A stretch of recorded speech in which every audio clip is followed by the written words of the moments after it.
I would like to start by saying thank you all for choosing to be here.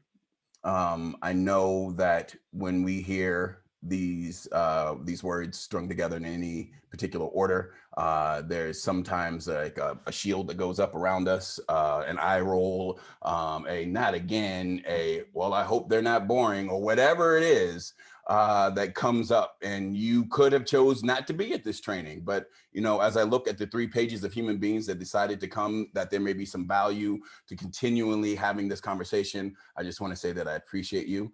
And I also ask for grace for me and my partner as we are doing this together for the first time. And both are very tired human beings who are working a whole lot, but we put our heart into it, and we are excited to do it. So without any further ado, I would like to introduce myself as Joseph Green, your co-facilitator, and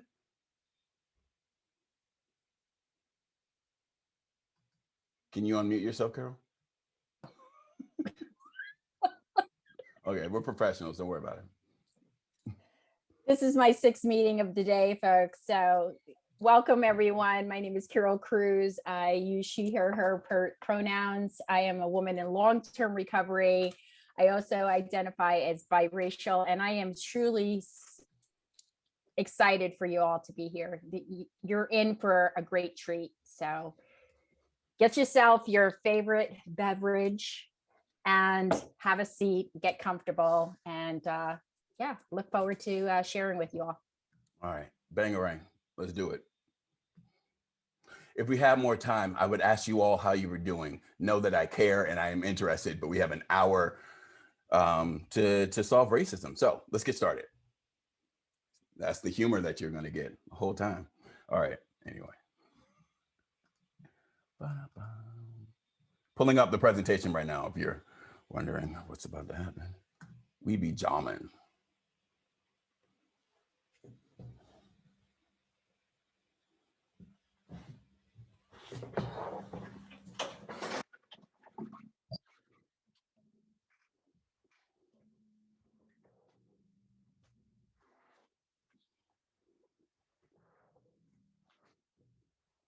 All right.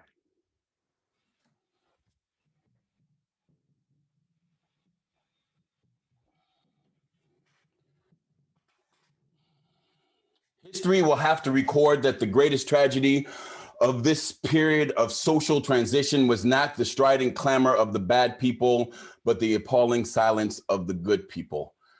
I want to welcome you all into the space with the words of someone that we are all familiar with. Maybe not these particular words, but to explain, I think, why we are all here today. Oftentimes, when we are in these spaces, it's because we have to be in these spaces. You know, we're at a work thing and something happened at work, so now we have to have a DEI training, or we're joining a new organization or club or whatever, and it's part of it.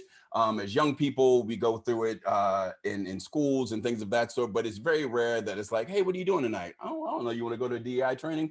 And then like everyone picks up and goes to a DEI training. So I think what this quote is trying to say, what it says to me, is that being a good person is more than not doing bad things. It is intentionally trying to find ways to help and use your power and your privilege to make the world a better place actively.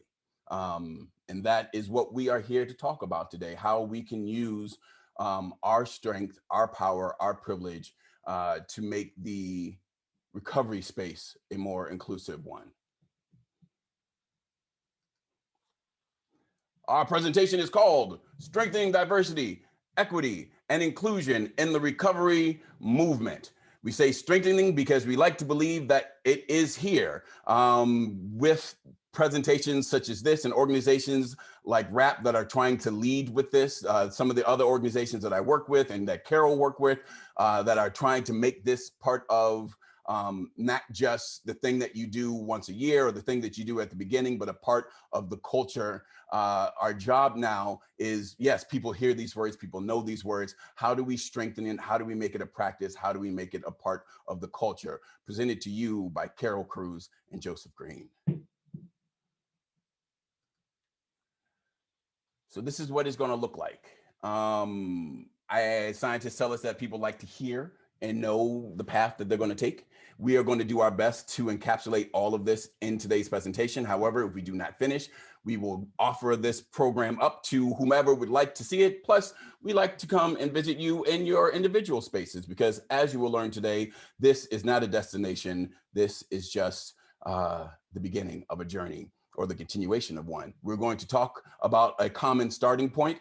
There are a bunch of words that get thrown out that are really popular right now. So we're going to, for the ones that we hope to hit this evening, we're going to just land on the common definition so that we can be all speaking from the same space. Also, I don't want to make any assumptions. Maybe you don't know the definition of some of these words, and I want to welcome you to this space because obviously you want to learn more because you came here tonight.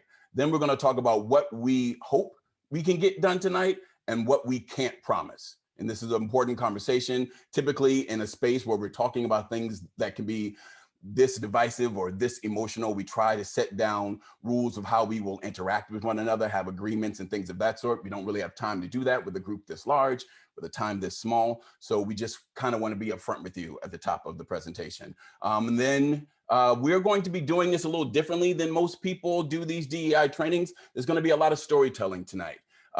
Because the definitions are important, but the humanity behind the reasons why we are here are even more important. And so I'm going to tell you my why, and Carol is going to tell you her why. And we hope that that will be the beginning of a deeper attachment to this process and the importance of why we're here. And then we're going to talk about your diversity. And then we're going to talk about what inclusion looks like and what it feels like. And then, as I said, if we have time, we're going to get into a little bit of privilege, everyone's favorite topic. We're going to talk about intersectionality. And then we are definitely, regardless of where we are when we get too close to the end, we're definitely going to talk about practical things that you can do right now in your space to not just show that you are, about this life, but like actual actions that you can put in place to let the people in your community know that you are open for business. You are excited about bringing people from all walks of life, all types of diversity, because you understand and recognize that even though you may not 100% get it, that there's value in their lived experience, and that our job in this space is to save as many lives as we can. Right. And sometimes to do that, we have to get very specific with the knowledge we need about those different groups of people. And with that, let's talk about definitions. I'm going to slide over and get smaller.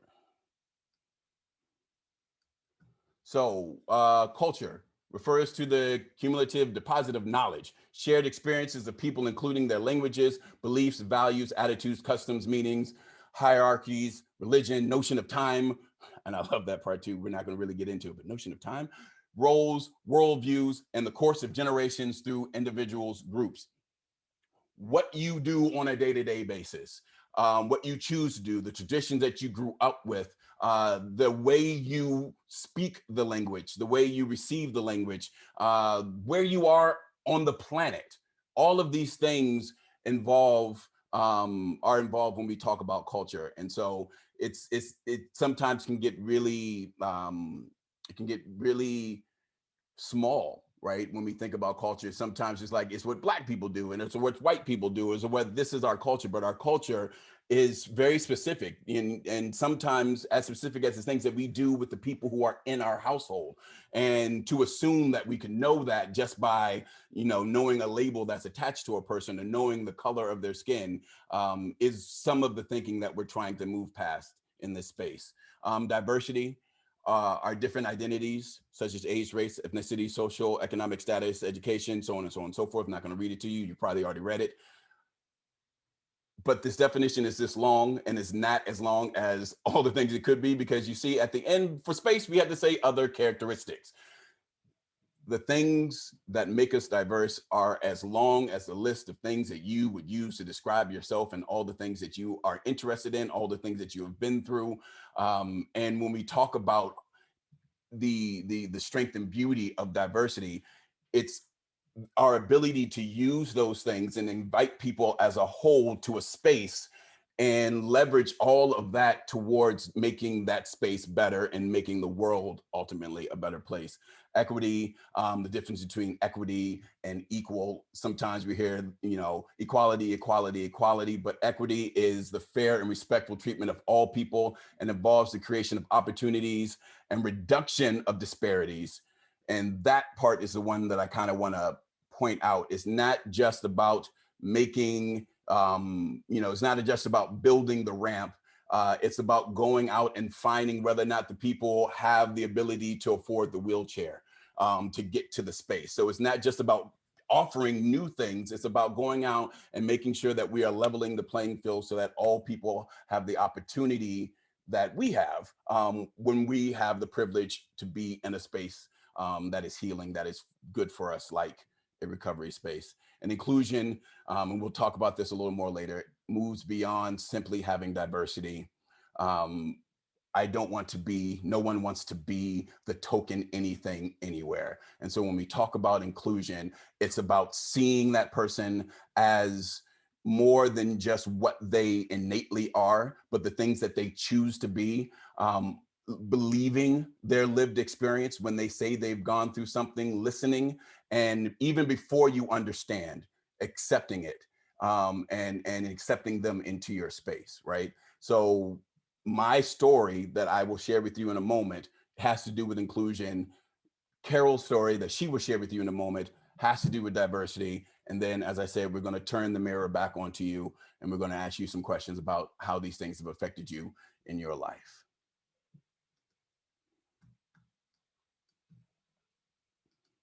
Shout out to the IC.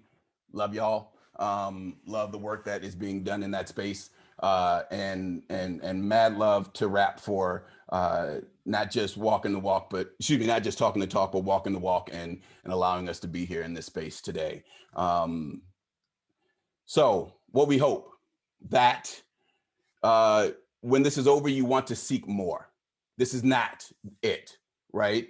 Understand that equity, culture, inclusion, and diversity are not a destination, but a practice, right? Just like anything that you want to be good at, anything that is the opposite of our human nature to be around things that we recognize, things that we understand, things that make us comfortable. It is not our human nature to reach out across the aisle, to be uncomfortable, to talk to those people who have always felt as other to us. However, we have, and science have, and the world has proven over and over again that when we do that, good things happen. But it's not just, oh, I decide to be diverse and therefore I am, right? It is an actual physical thing that you have to pursue. That you can see yourself and others separate from a thought, a comment, or an idea that may offend you, and offer yourself and them the same grace that saw you here tonight, alive and still capable of being better. I really feel honored. I do this work all over, but I really feel honored to do it in these spaces because there is rarely a group of people that understand redemption as much as folks in recovery and folks who have loved ones in recovery, and that we can be better than we were the day before. And so taking that same attitude into this space, that growth mindset, that if I work at something, if I open myself up to the practice of it, then I can be better at it, even if I wasn't before. We hope that you are honest with yourself. I have done harm. I have said the wrong thing. I have hurt people. I have been defensive. I have been dismissive. I have done all of these things in my lifetime.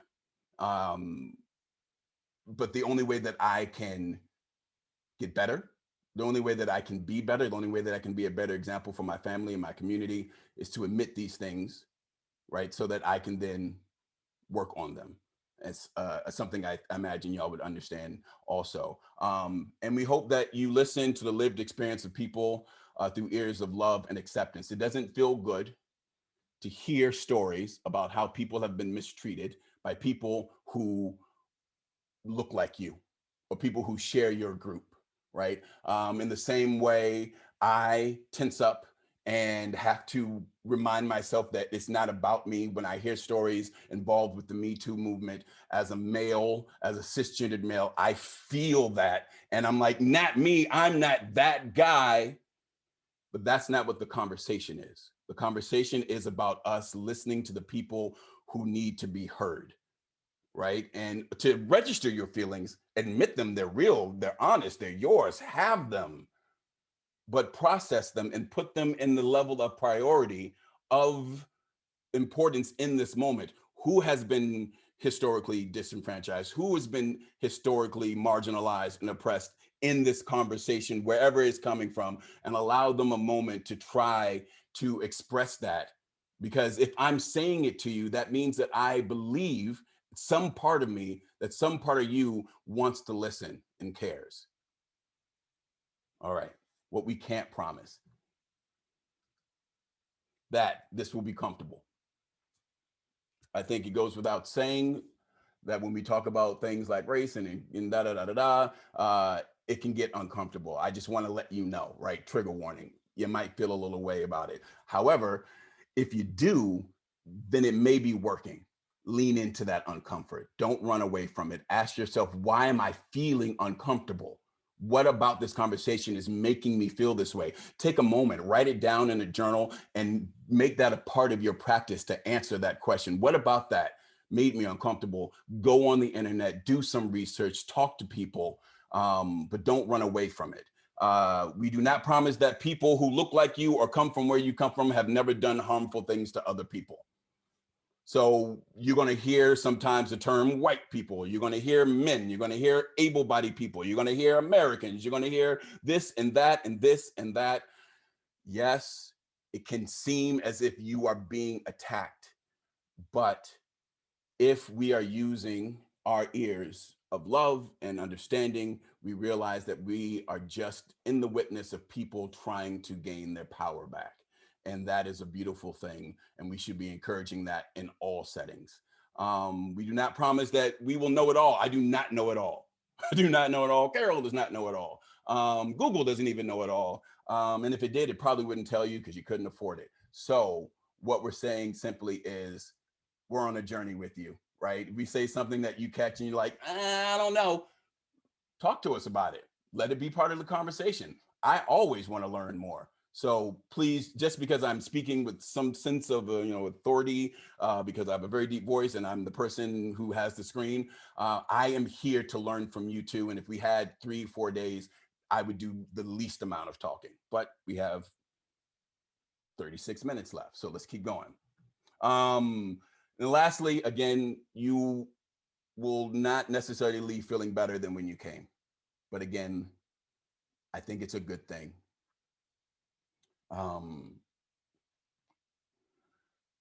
Nothing worth having, right, has ever been accomplished easy.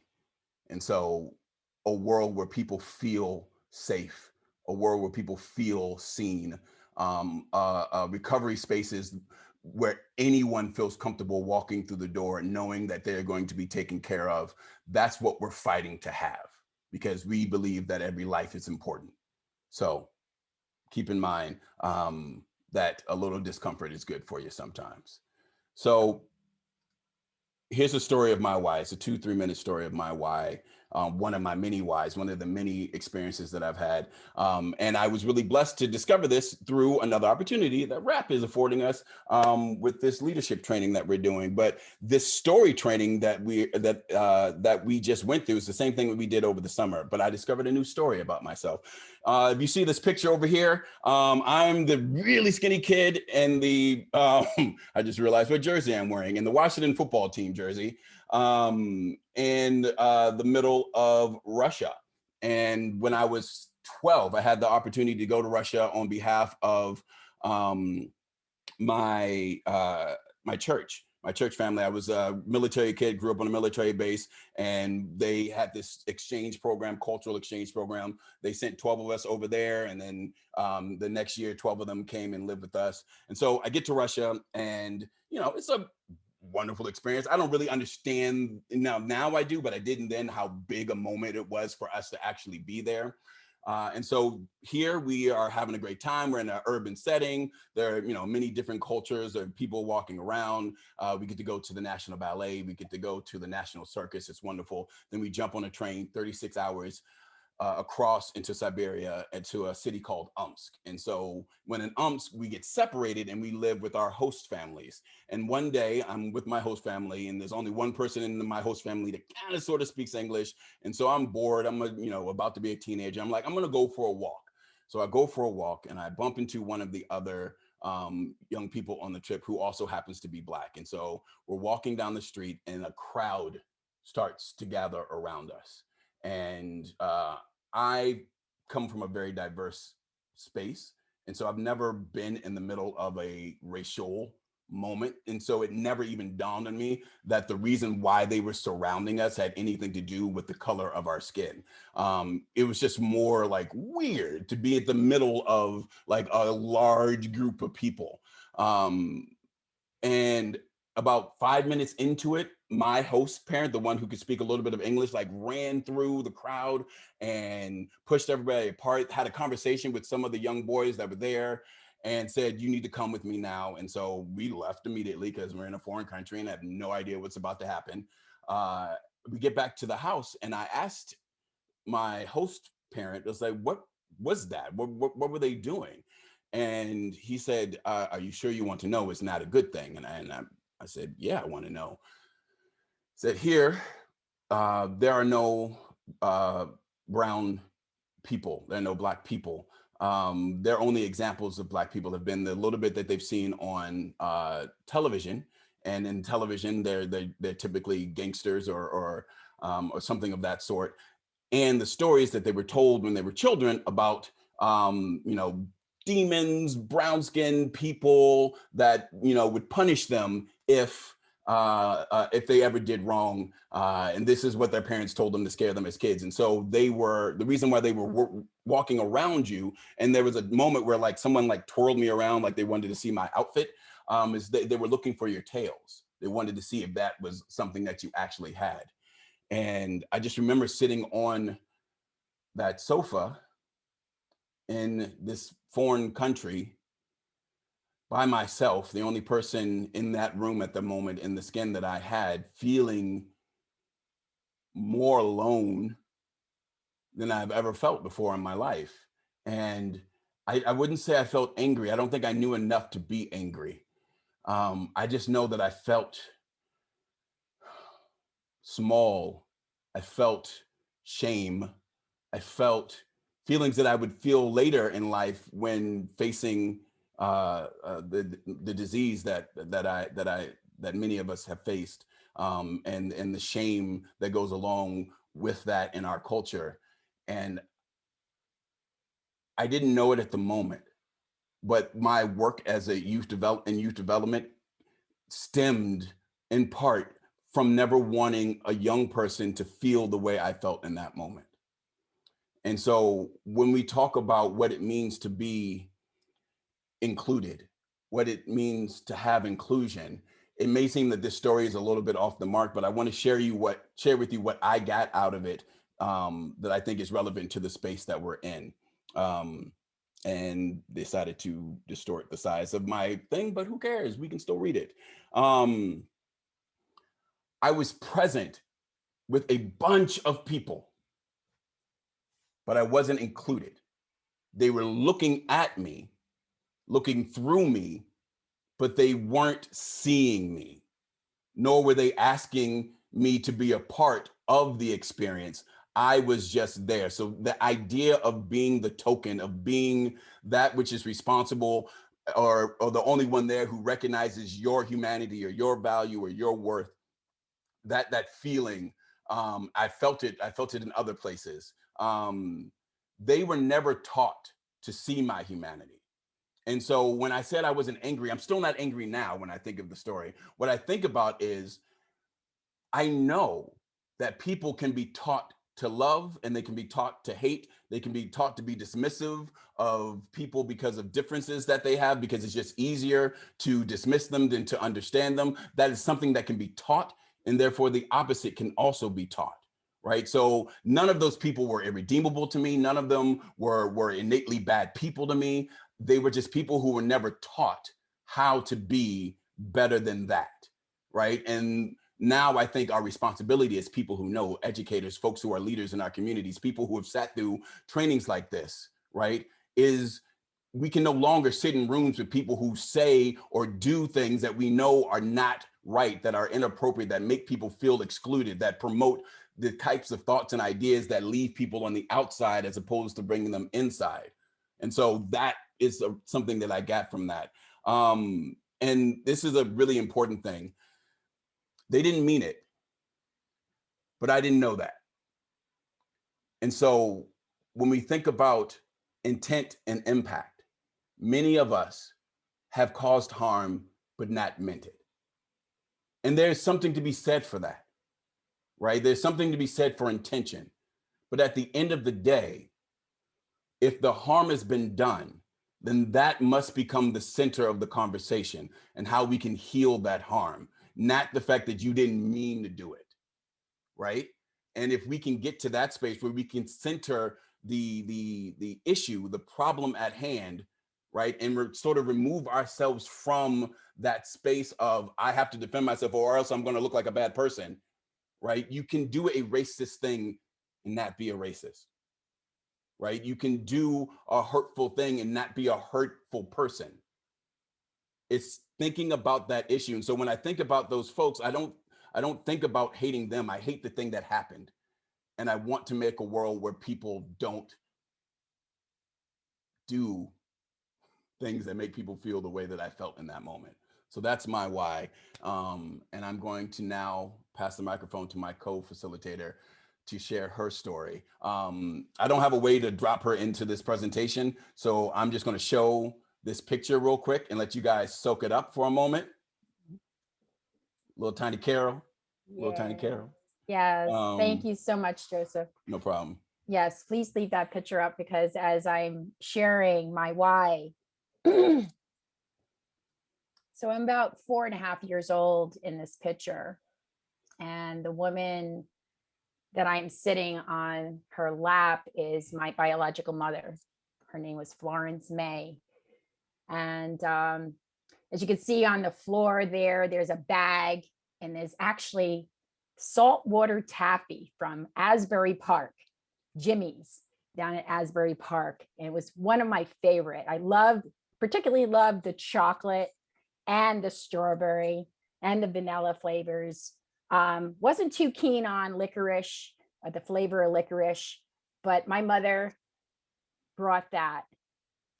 What you don't know in this picture, because it looks like an average, maybe a doctor's waiting room, but it's actually a child's welfare office, the waiting room outside where the facility in which I stayed for 18 months, that I lived from the age of 3 to this point of about 4.5 years old. My mother was coming to visit me. I can't tell you whether it was our first visit or whether it was our last visit. And I can only imagine the person taking the picture was my stepfather, who was quite older than my mother. He was 20 years older than my mom. What you also don't see in this picture is what lies behind the other side of the wall. And it was a hard knock life of beds in a row, boys, black and brown boys and girls sleeping next to each other in a dormitory room. And that's where I spent 18 months. The reason why I was in that facility is that who you don't see in the picture is my father, my biological father, who was a Black man. And I was in his care due to racism in my mother's family. My grandfather particularly did not want her to bring me home. And so she gave me over the care of my father. And the state of New York, someone reported him to the state of New York, and they put me in that facility, which was an orphanage. I'm a baby boomer, was born in 1963. And you see a great smile on my mom's face. She had Lucille Ball red hair and piercing, beautiful blue eyes and very fair skin. I have this colored jewelry, that plastic jewelry that used to get out of the gumball machines. And she brought me the earrings, and I wanted to look like her. We were in the green outfits together. What I know is that I am part Irish, English, Scottish, and Black. And what I do know is that when my mother was able to take me out of that facility, she moved me out of New York into New Jersey. And I lived in a beautiful suburban town. There was a beautiful lake that kids would go swimming at during the summertime. Every house looked the same. If you didn't have a white picket fence, every house had the same pitched roof. My mother struggled. What you also don't see is that those braids in my hair, my mother probably did, and she did the best she could, but she had absolutely no clue on how to take care of my hair. Didn't know to use Vaseline or anything conditioner. So there was a point where my hair was down to my butt, and when she would release it, it would turn into Shaka Khan, and I would cry. And I remember when we moved to New Jersey, I wasn't school age yet. She was getting me ready to go to school, kindergarten. And when she took me to the school and introduced me to the principal, and I can remember very vaguely walking the halls and looking around the school and kids peeking outside the door of the school, but they were all white faces. There were no faces that looked like me.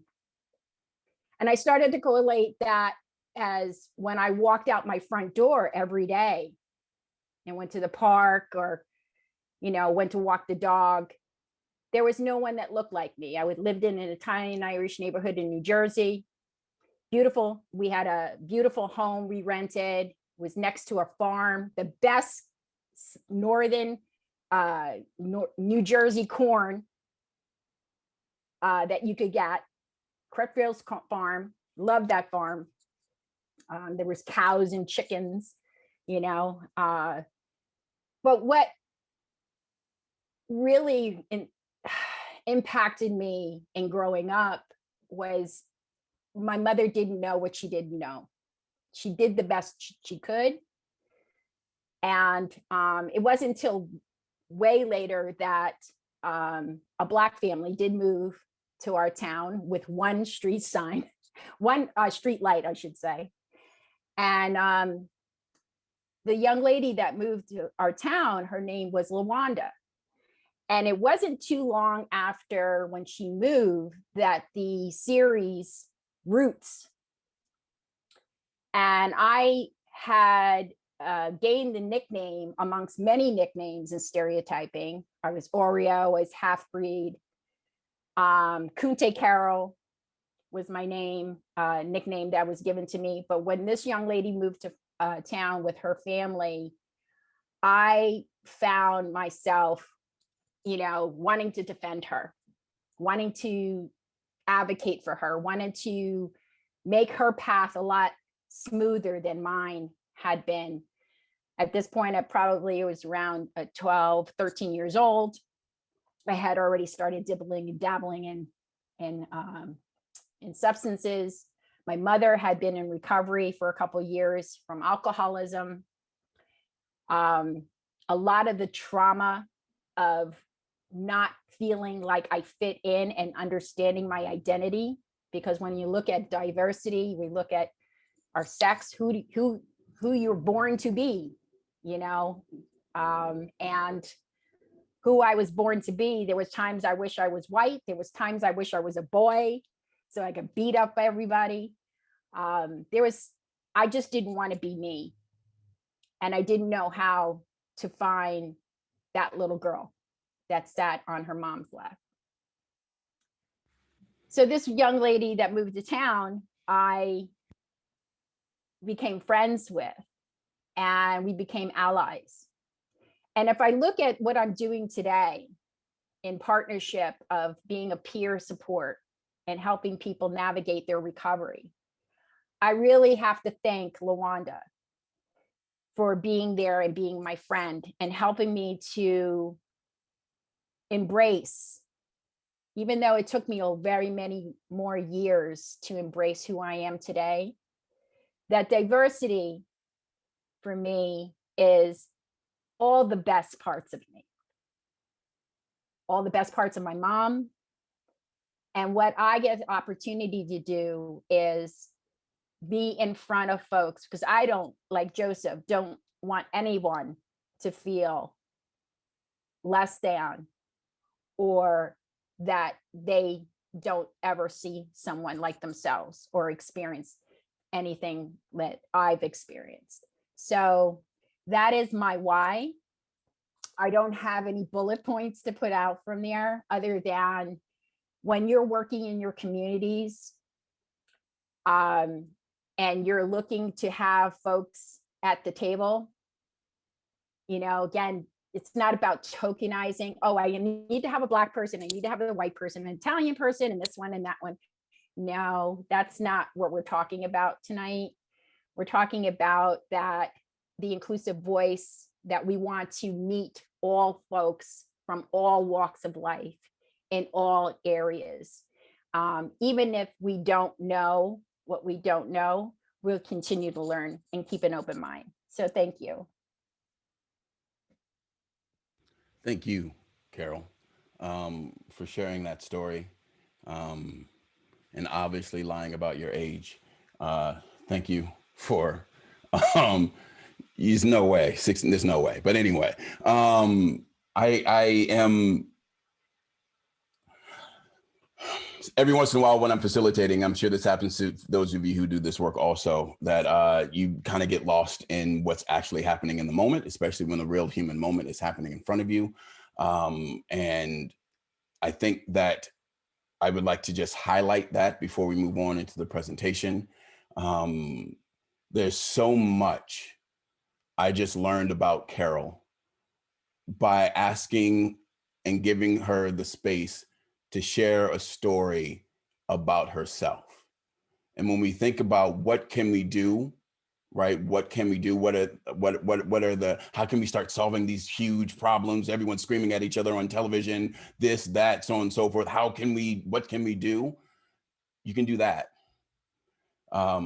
So many different layers of who she is and why she is and what she is came out in that story. And yes, she is a very gifted storyteller, and not all of us have the gift of gab in that way, but it's not about entertaining folks per se. It's just about giving people an opportunity to be heard. And from there, when we think about engaging our communities to really leverage what people care about, right? Not what we think they, oh, the Black dude should obviously go to the hip hop station to tell people about the thing that's happening.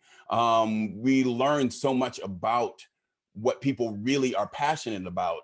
And maybe that Black dude likes country music, and you learned that from his story because you didn't know he was raised in da da da da da by adoptive parents and so on and so forth, right?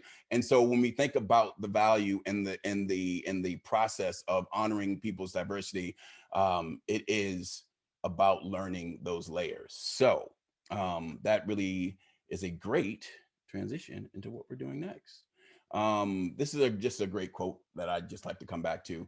It's time for parents to teach young people early on that in diversity, there is beauty and there is strength. And I want to just harp on that for a moment as being and meaning it very literally, strength, right? Not only did I find strength in being able to share my story, but we can be a stronger community because you know something else about me. And when we engage each other to try to solve these problems that we're trying to solve, you know more about me. And if I take the time, I will learn more about you. And that way, our community is getting stronger. All right.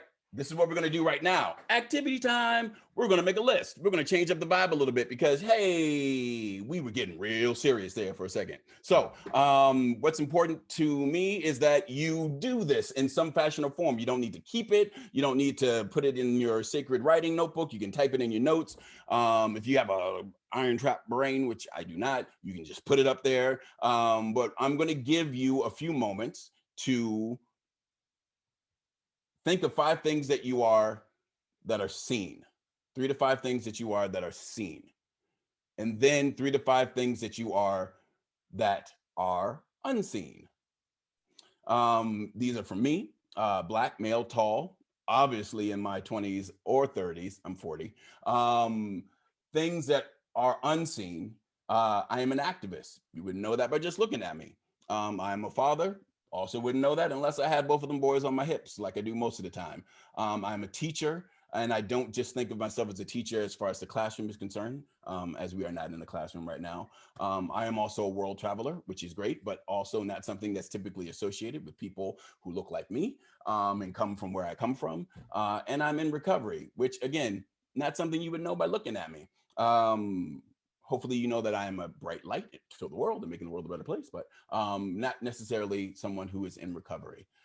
And so I want you to take a moment and do that. And we're gonna, as you're writing them down, what we don't have time to do breakout rooms as I was originally intended to do, but I want to get some of these out here, right? And I want to get some of these out in the world, especially the ones that you think people may be surprised by, people don't know about you. So please, let's jump in the chat and start putting these things up. And just, you know, letting folks get to know you a little more, but also starting this as, I think, which something that should be a regular exploration of ourselves is looking at those things that are unseen and the things that are seen and the things that we want to shine about ourselves and the things that we, you know, we want to get right. We want people to get right and understand about us. So take a moment, and when you feel comfortable, woo, bang, Phil on it. Fast fingers Phil is what we're gonna call him. Celtic, the left-handed stepchildren of the British Empire. Not nice to left-handed people or stepchildren, but I get what you're saying. I'm a lefty. Male, tall, old, the capital. Activist, recovering, humorist, booming, basso. What is that? Can you take him off mute? Right. Take people off mute. I wish I was that talented. Can I get one of the Yeah, I just sent Phil a request. He should be able to unmute himself. Kim is white. Booming basso. Oh, you're talking about your voice, are you? Basso. He's Clever. a basso. Got you. An excellent That's listener. awesome. Ooh, Rosanna appears Caucasian. Interesting. Female with a prominent physical disability. I appreciate the emphasis on prominent, as many disabilities are unseen. Other abilities that folks have are things that we do not see, and that there's, you know, and that we need to know these things about folks and also prepare our spaces to accommodate.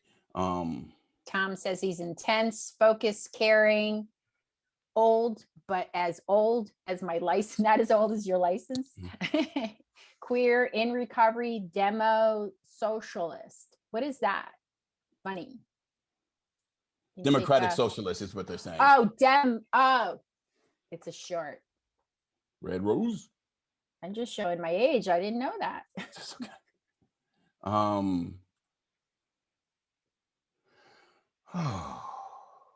Thank you, Bev, for sharing. Again, someone that I've known for a while, but did not know all of this about. So I'm going to encourage y'all to keep sharing these things Mhm.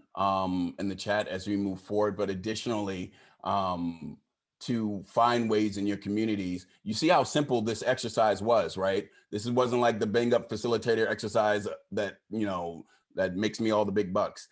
This was just a question. Who are you seeing and who are you unseen?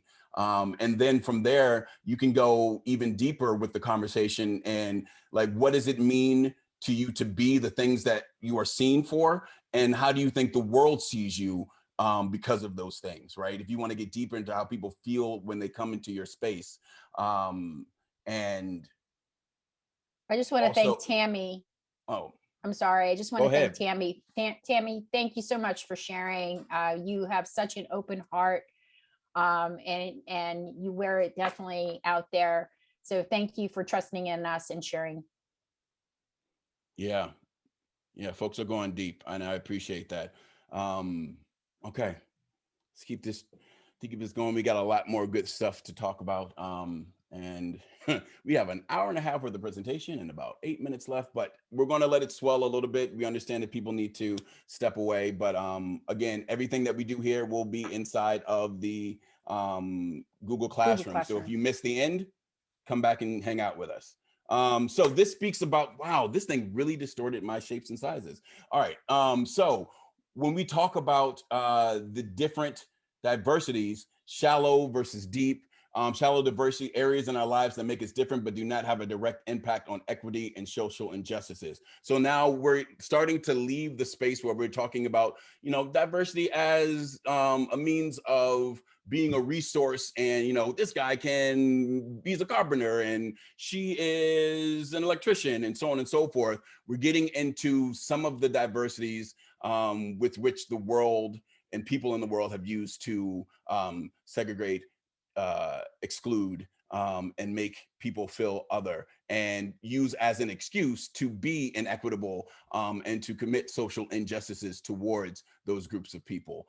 Deep diversities refer to to less observable, deeper leveled attributes such as personality, attitudes, beliefs. These things are also susceptible to discrimination, systemic oppression, and other injustices.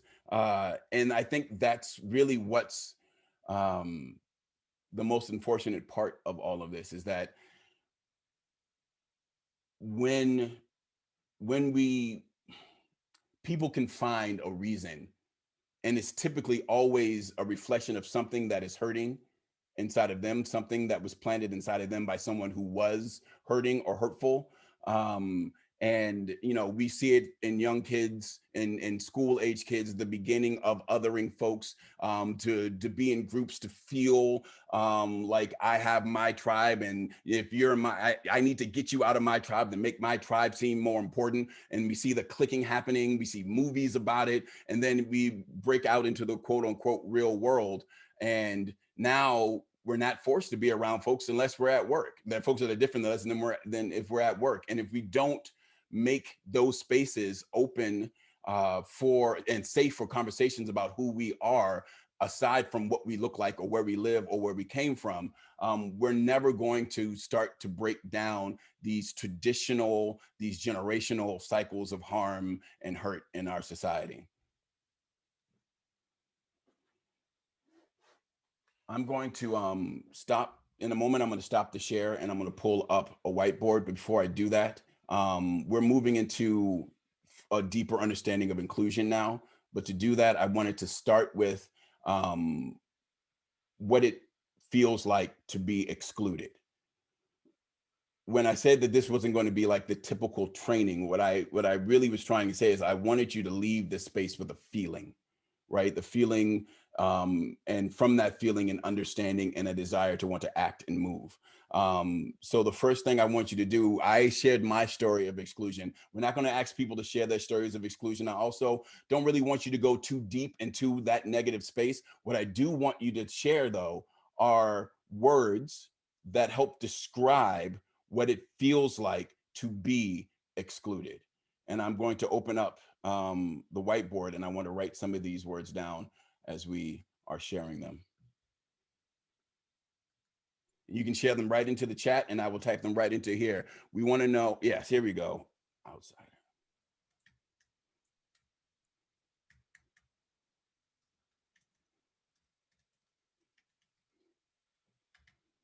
Oops.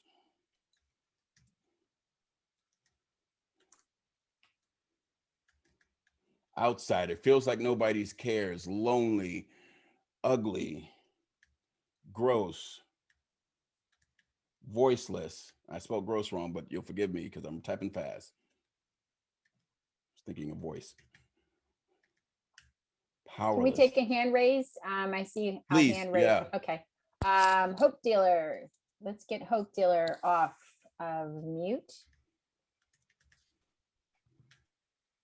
You should be able to unmute yourself. Pretty sure it's David. Oh, that's a good one. Invisible. Okay.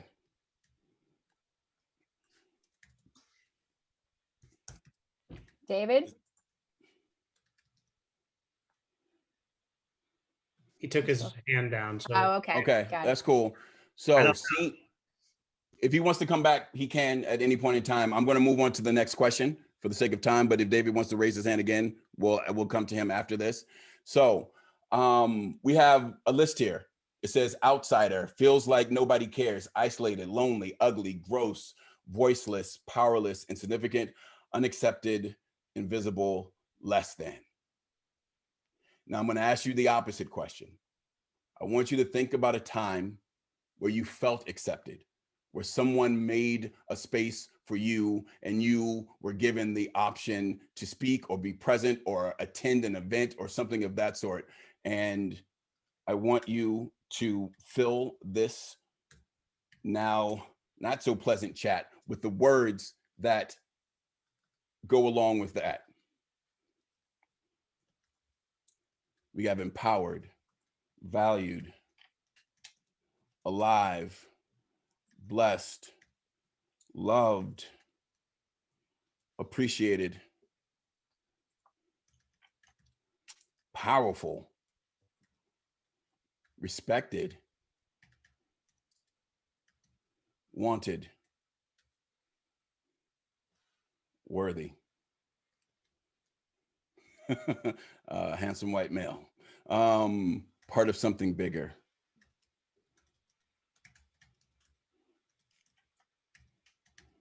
equal,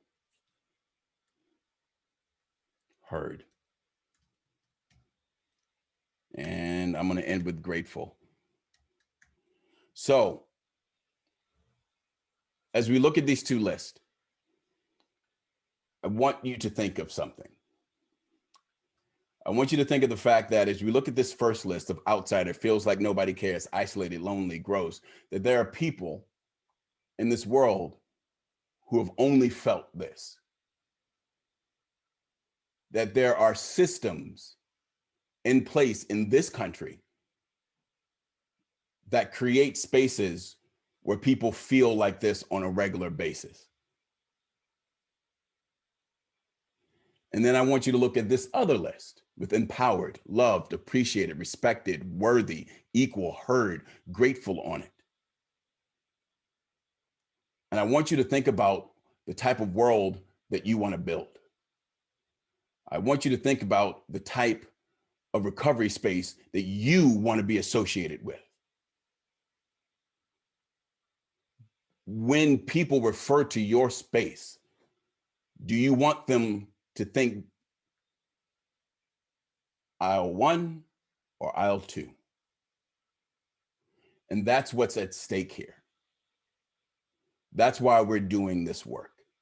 We're doing this work so that we can do and create a world where people feel like aisle 2 all of the time. And I don't know why I named it aisle. We'll say list 2 all of the time.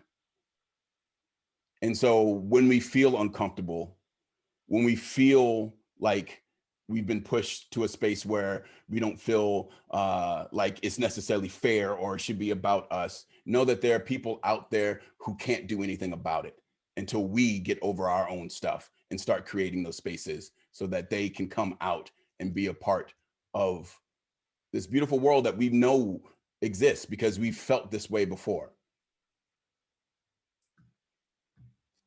Thank you for that. Take a break real quick. This would be the time where we typically would be ending. We have a few more slides, but I just want to, respect folks' times and let them know that, just in case you're so into it that you don't know what time it is 8:01. And yeah, but I'm going to keep rocking. I can be here for another 15 minutes. And then both me and Carol have a few more things to say. So let's jump back into it.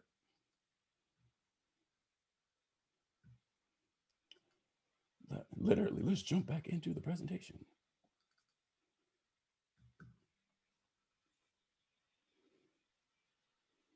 You guys are amazing. Just want to say that. I'm happy you had a pause there so I could stop and tell you that no matter how you came in, you guys are amazing for being here, and I appreciate you. Inclusion moves beyond simply having diversity in a space and creating equitable environment where the richness of ideas, backgrounds, and perspectives are harnessed.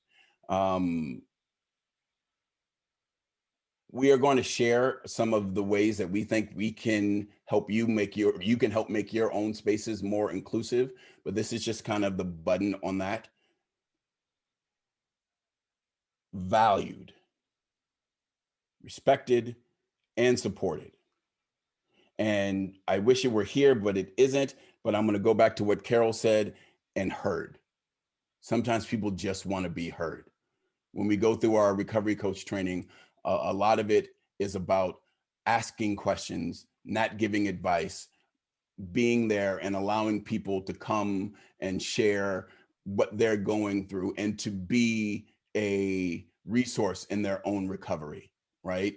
And the same thing here in these spaces. We want people to be a resource in the communities that they have a stake in. Now we're going to talk about something called intersectionality. A fun word, intersectionality. A lot of times it is, as with most of these words, something that has become weaponized, something that has, is thrown at people and said, oh, you're just being soft on people. These things don't really exist. If we really want to solve racism and injustice, we would stop talking about it. I do not understand those people, nor do I understand the argument of trying to fix a problem by not talking about it. So I'm happy we are here doing the exact opposite. Intersectionality, a term that may seem like one thing, right? It's just like, oh, I'm this and I'm something else. And that is a very base level way of understanding it. But the way it is used in social justice spaces, as established by Miss Kimberly Crenshaw, is think about oppression, right? And think about a group that you know to be historically oppressed, right? We'll say Black folks, right? Think about another group. Let's say the LGBTQIA plus community, right? Now, think of a Black person who is also a member of that community. Intersectionality speaks to how doing anything in our society is now made twice as hard for that individual. Now, think about a person who is Black, LGBTQIA plus, and in recovery. Or more importantly, needing to seek recovery in a world where if you are Black and actively using, you are seen much differently than if you are white and actively using. So the idea of even going out into the world and seeking help carries a different shame and a different level of stigma than it would for other folks. And that's why when we talk about intersectionality in the recovery space, in the spaces that we are attempting to create, yes, it means that you need to work a little harder because the world has done a really good job at making these different groups of folks feel even further and further away from the things that are good and can help and can heal in our lives, right? So it's not, going back to the quote at the beginning, it's not just about, well, if they were here, I'd be nice to them, right? That's just what a good person would do. We're not making good people here. We're making different makers. We're making activists. We're making people who want to make the world a better place. And those people need to activate and go out and build those bridges to those other communities so that those folks don't just, assume if I go there, this space that is, full of people who aren't like me will this time be nice to me, right? You have to go out and you have to show it through action, through doing some of the activities that you do, the listening sessions and things of that sort in communities that you may not feel like you belong to because you don't live there or you don't know the people there. But there are organizations that are doing work there that just need for us to reach out to them. So I'm not going to spend a lot of time here because this is next level. Right? This is when we continue this training and we talk about like the actual ways that we can step outside of just making people feel inclusive in our space and how we can bring folks into our space. We will talk a little more about that. But I just wanted to stop here and say that because it's important. And Kimberly Crenshaw is amazing. And if you have not heard of her before this moment, you should go ahead and jot that down and get to Googling and learn some more stuff.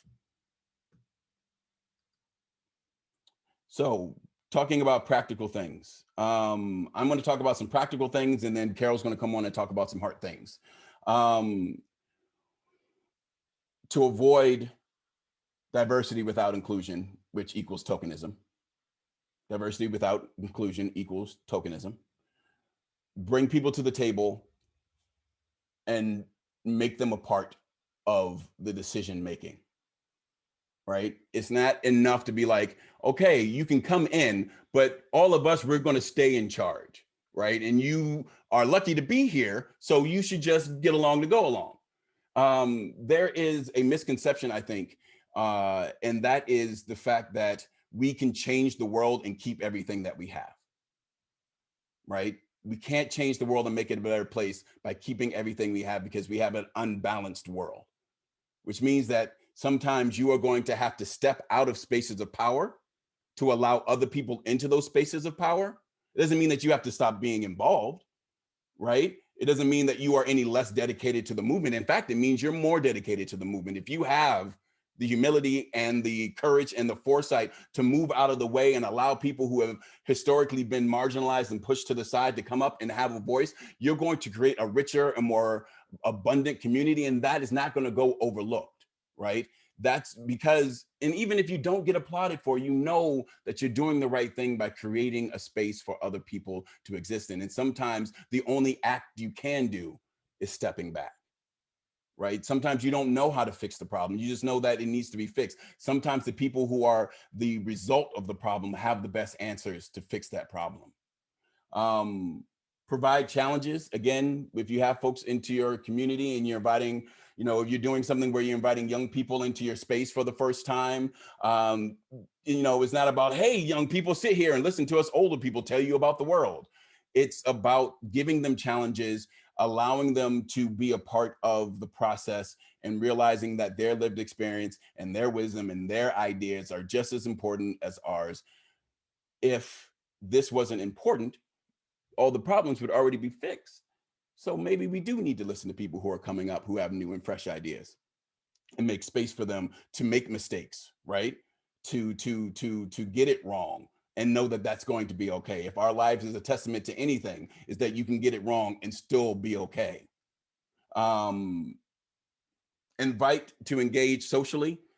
This is for more like folks in a workspace. Like, so you have folks come to your meeting and then they go back to their space. They come to your meeting and they go back to your space. Well, maybe we need to create an event or something where people can get outside of the planning of things and just get to know each other as human beings, right? And so that's what we're talking about there, engaging them outside of the workspace and reminding ourselves of what it is that we are actually fighting for, right? Not just what we are fighting against, but what we are fighting for.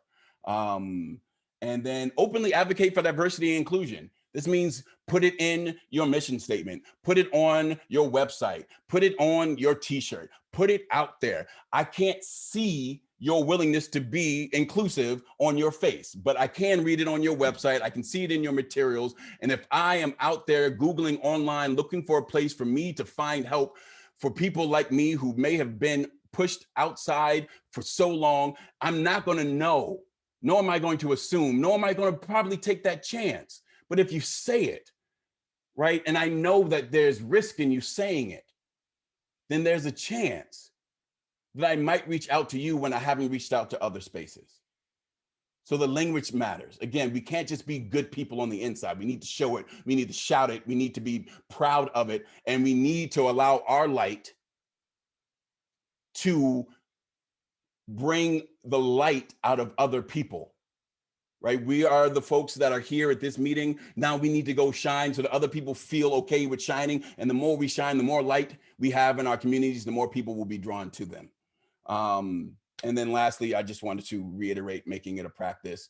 I'm going to skip this second list because it's more of like fun things to do when searching, how to get to know different people, the different cultures.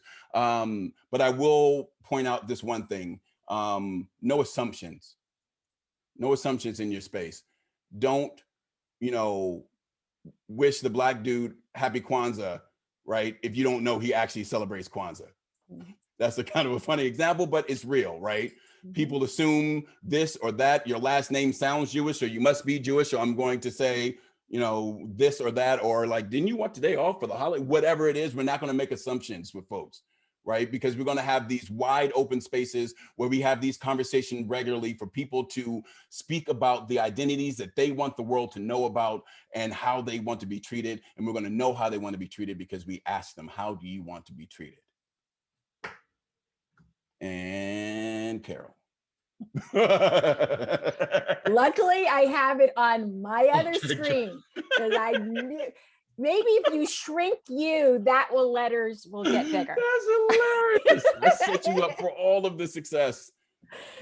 So I do want to go back to that one part in your slide about celebrating, because you all know anytime I start an IC Inclusivity Caucus meeting, and I will do it at this, I play music. I'm all about playing music, doing chair yoga, laughter. We need to celebrate each other. For me, that is to let people put your hair down. And the other thing is, I recently started doing coffee chats with members of the IC because we need to put the work stuff away. And I really want to get to know folks because sometimes it's hard in this square box to get to know folks. So if you have even a 40-minute Zoom account, invite somebody in a coffee chat, invite somebody from another state. We are part of RAP, which is national. Invite someone from another state and just say, hey, how you doing? So that's that from me. So in this slide, I'm really just quickly going to go over this. Don't be afraid. Don't be afraid to ask somebody to have a coffee chat, and don't be afraid that if you don't have the answers, we don't know what we don't know. And that gives, yes, that's very a vulnerable, uncomfortable place to be, but it's okay. Let people know you don't know and you're curious, be curious. That's one of the coaching tenements that I always lean into, what's working, what's not working, how can I best help you, or what is missing right now in this situation. The other area is showing your community that you are willing to learn with them. You're doing the community work, you're organizing teams in your community. So let them know that you're willing to work with them and keep them inspired towards social justice. The key is to recognize your own bias. And the person that says, oh, no, I'm good, I don't have any bias. Well, come on. We all have bias, and it helps us when we recognize our own bias to understand each other, which can only be done through a continuous effort to view the world through someone else's experience and story. Again, have that coffee chat, hear people's stories. You heard Joseph and mine. We have family members on this call. We have people in recovery on this call. We have professionals on this call. We have moms, we have dads, we have aunts, and we have uncles. We have LGBTQ. We have persons of color, different ethnic groups, social, economic backgrounds. We all have a story. We all have a narrative. So, pave the way for the future. And where does it say? I can't read that. It's too small. Can you read what I have up right now? Yes. No, I can read it now. Okay. So paving the way for the future, I'm always wanting to be I don't want to project too far ahead, but every day choose to show up with empathy, compassion, respect, curiosity, and what diversity, inclusion, and equity means, and what work constantly needs to be done within your community. Use social media. I just posted my first TikTok with my dog today. I hope to put out some more TikTok. But yeah, use social media to your advantage in getting out the word around diversity, inclusion, equity, and sending clear, supportive messages on your timeline. As a leader, because we're all leaders, I was at Mobilize and I was called out and said, yes, Carol, you are a leader. So as a leader, you're empowering, embracing, and integrating and adapting to different cultures. So always be mindful, always be open-minded to new learning. And I'm just going to add what I always do add is don't attach yourself to the outcome. Just be continually open to the process and learning. And are you actively seeking and participating in diversity, inclusion trainings? We provided some here. We're going to provide some more in the DEI classroom, Google Classroom.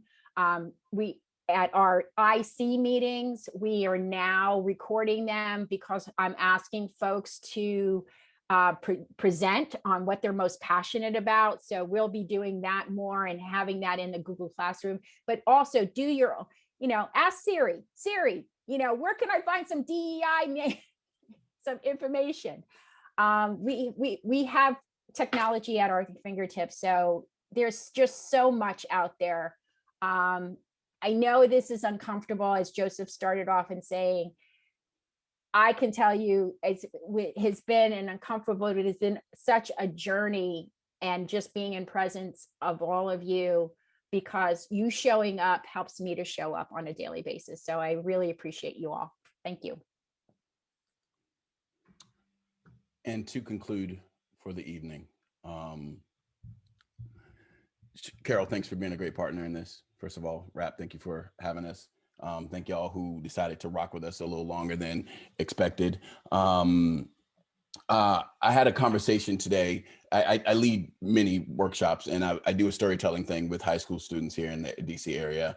And these were pretty affluent high school students in Arlington who go to a good high school. And we got onto the conversation of perspective, and they were telling me, which it's funny to me just because of who I am now, but they were telling me about all of the things that they're learning about the world that's not in their history book, right? That they didn't get as an education.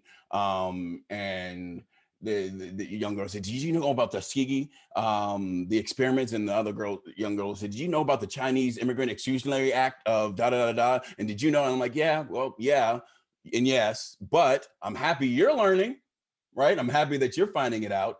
The reason I'm bringing this up at the end here is if you've gone through this whole thing, or people, right, who are like, I don't know what the issue is. Like, I don't get why we keep doing this, why we keep coming back to this conversation. This is America. If you work hard, you win, right? If that's a thought that you're still having, or that someone is having, you have to point them towards the different perspectives of history that make up the experience of people outside of their silo, right? That's the only way we're going to get real buy-in, right? Because I can tell you my story and you can say that sucks, but that happened 20 years ago, over 20 years ago, right? Obama, da da da da da, we're good. It's not the case. And so I encourage you to not only do, you know, your DEI, because this, but so far you can get, right? There are terms, there's terminologies, there's things you can do at work. But if you don't understand the deep-seated issue of why, then it's something that goes away very quickly. So keep educating yourselves, keep asking questions, keep digging, keep searching, and keep listening. Because the voices are out there. They've been out there for the entire time. And now we have the ability and the obligation to listen to them and to honor them and to welcome them into our spaces. And with that, good evening. We have 9 minutes though. 9 minutes until 8:30. Yeah, why don't we Y'all can open rock it- till 8:30. Yeah, why don't we open? I have another up event that if started at any- 8 that I need to go to. Oh, I well- encourage you to stay here and tell Carol how you feel about how well she did, and to share any other stories that may pop up. But yes, honestly, I was supposed to leave at 8:15 because the organization that I run is doing talk right now, and I'm supposed to be there moderating. So I'm going to go and see if that house is burnt down. But otherwise, my name is Joseph Green. Here's my thing. Look at this. Joseph Green Speaks.com. There you can find my email address. You can find my social medias. I think if the website is still up, otherwise, Rap knows how to find me. And we'll see you again. So until then.